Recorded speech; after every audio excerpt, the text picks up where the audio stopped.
how's everybody doing? It's Paul from Magpie 24/7 back again with another view from the van, and we've got a whole host of things to discuss. Newcastle United related, of course, coming up. It's a busy 48 hours as I record this. I'm always busy, you know what I mean? Mr. No Days Off. I did a video yesterday, Sunday, Monday. It doesn't come into it if we're not playing, out grafting. So yeah, I hope everybody is okay. Looking forward to tomorrow's game. I know I am. I have been counting down the fucking seconds toward tomorrow's game at St James's Park, the second leg of the semi-fucking final, baby, of the League Cup. Can't fucking wait, mate. Of course, we go into the game with the 1-goal advantage that we earned down at St Mary's last time out. Of course, between that result and the game tomorrow night, Southampton have had to play another game against Blackpool.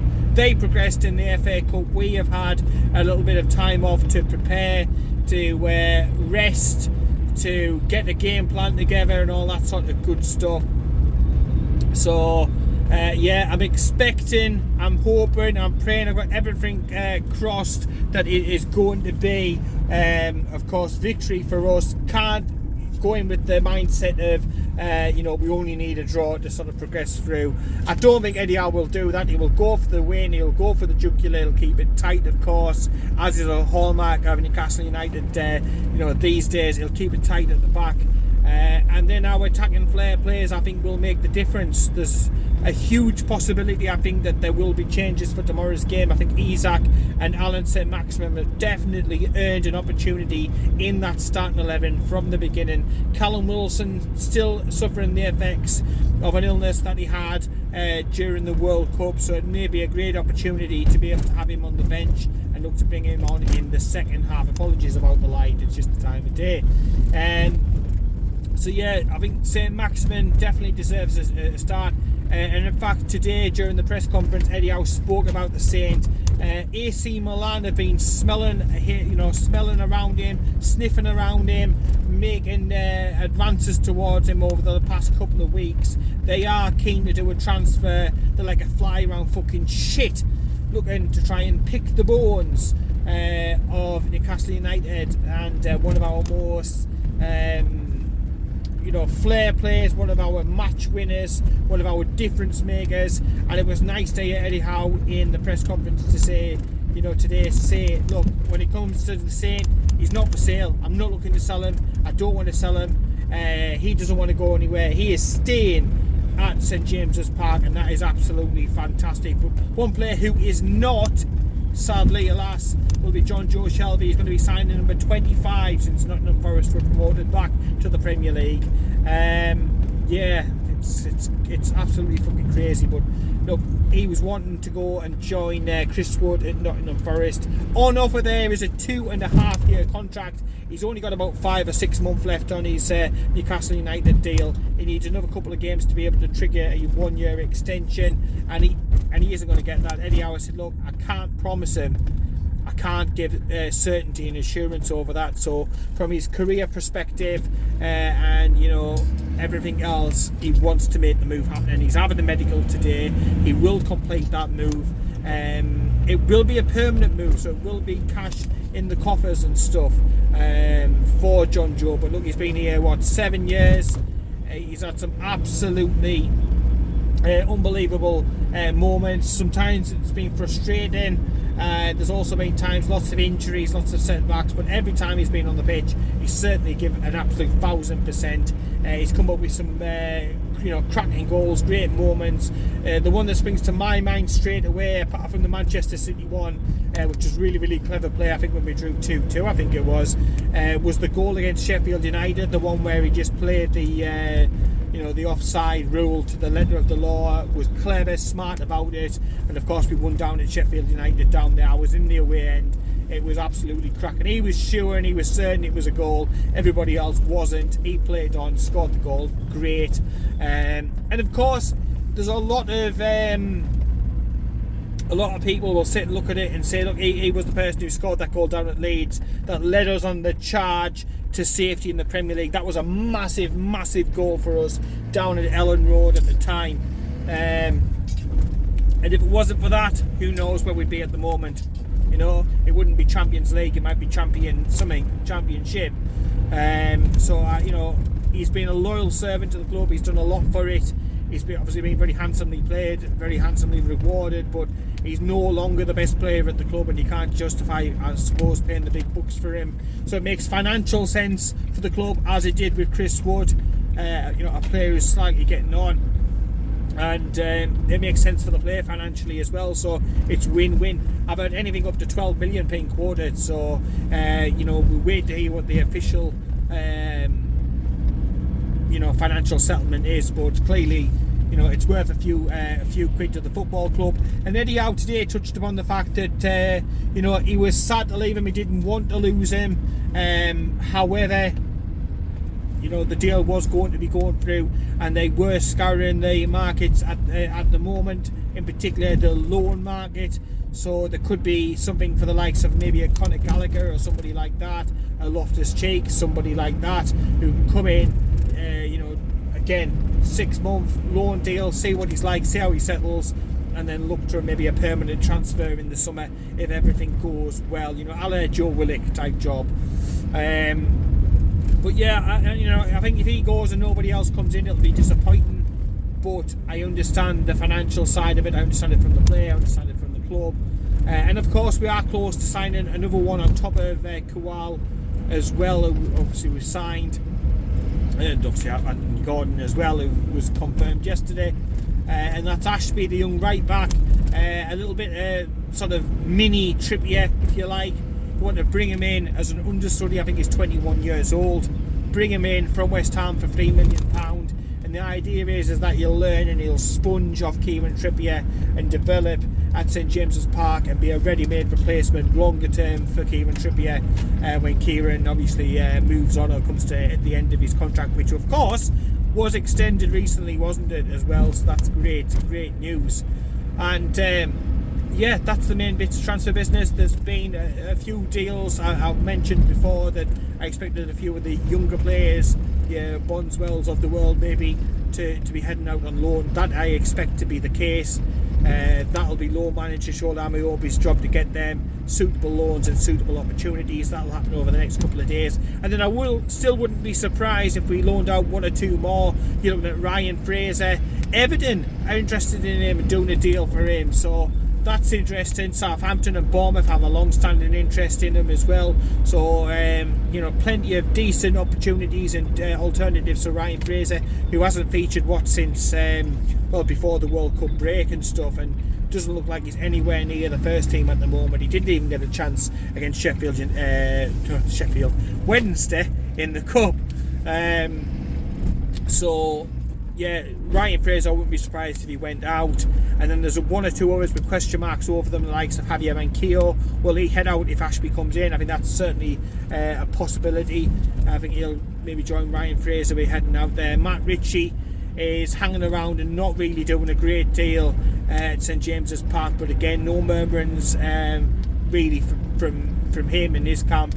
But we'll see how that one goes. So still chances for a few more to go out on top of a few youngsters, and one or two more coming in. There's still talking about the Brazilian lad. I can't see that happening until the summer myself. Franca, you know, they're arguing over about £5 million. Again, they might say, look, it's a bit of a risk, this one. We're taking a bit of a punt on a younger player. We'll look at it again in the summer. I think that's how that one might go. And I just think with all the plates that are spinning at the moment, with players going out, with the likes of Ashby coming in, and hopefully another one, a central midfielder, and number 6, they've got plenty to do before now and the end of Tuesday night. And obviously sandwiched in between that is a huge game for the football club. So everything taken into account, everything as it is, I think that'll take up all the time. I don't think physically they can get much more done in the time frame that they've got. And of course we'll have the squad places available with everything that's happened this month as well. So hectic and a busy end to the transfer window for Newcastle United. And there may be things that are developing and breaking as we're inside at St James's Park tomorrow as well. That's definitely a possibility, I think. As for tomorrow's game, like I touched on before at the beginning, I expect 1 or 2 changes. Isaac, ASM to come in, and it's then a case of who do you leave out, who do you rejig it. The defence picks itself, of course. Nick Pope, he will be in goal, and you've every confidence that he'll keep a clean sheet. Fingers crossed, pray we keep a clean sheet. If we do that, we're in the final, and that's all that fucking matters at the end of the day. I cannot wait to get this game done and be into that final. I cannot fucking wait. Trippier, Fabian Schär, Sven Botman, and Dan Burn continuing at a left back. In the middle, Bruno Guimaraes, of course. This is where I think you can make a few changes with what I said earlier on. Beside him, Joe Linton. I think Joe Linton comes from out left to play more central, and I think we've missed that physicality and that the determination and the athleticism. We've missed all of that in the middle, and then it's one of two. It's between Willock and Sean Longstaff. Personally, for me, I'd like to see Joe Willock. Sean does a tremendous amount of graft and work, don't get me wrong, and he does a lot of stuff off the ball as well, which I think goes unnoticed maybe at times, but we need to get off on a very positive front foot, and we need to score a goal and to put this game to fucking bed. So I want my goal scorers in there, and I'd fancy Willock over Sean Longstaff to get the goals. Bruno will do the little bit deeper role for the time being. Then either side, Alan St. Maximin one side, the other side would be Miguel Miron, and then up top, Isaac. I think he deserves a start. He's got better and better and better as he's stepped up his comeback from his injury that he had whilst away. He got, I think originally whilst he was away with Sweden, wasn't it? So he's looked absolutely fantastic, and it was that moment of magic. And I've talked before in some of the posts I've put up about game changers and difference makers. He is a game changer and a difference maker as well, so we want him in there. And it just takes the pressure a little bit off Callum Wilson, who, like I say, he's been out of sorts, out of fettle. He's a tremendous player. I love him to bits.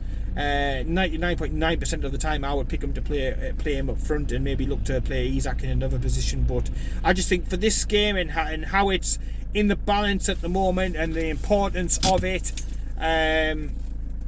I would play him, and I think also as well it'll put the fear of fucking God into the opposition. They are not going to want to make this this trip up to play us at St James's Park with the record that we've got, the fact that the defence is tighter than a duck's ass at the moment, the clean sheets that we're getting, the chances that we created. We should be more than 1-0 up, and I just think with that more clinical finishing at the moment, with what St Maximum can offer, moments of magic that create goals, moments of magic that score goals. Look at the Wolves goal. Nobody else now, a squad, nobody else scores that goal apart from Alan St Maximin. Nobody has the audacity to go for that sort of thing. So yeah, definitely Alan St Maximin in there. And I think looking at that team I've just mentioned there, I think it's got goals in it. You could get goals from Bruno, you can get goals from Joe Willock, of course Alan St Maximin, Miggy, Isaac can score your goals as well. And then you've got the defence, Alan Dan Burn, who chipped in recently. So goals everywhere. It's got height, it's got pace, it's got power, it's got energy, it's got everything that I think would give us the best possible opportunity to turn Southampton over. And that's the message that I think that Eddie will be given.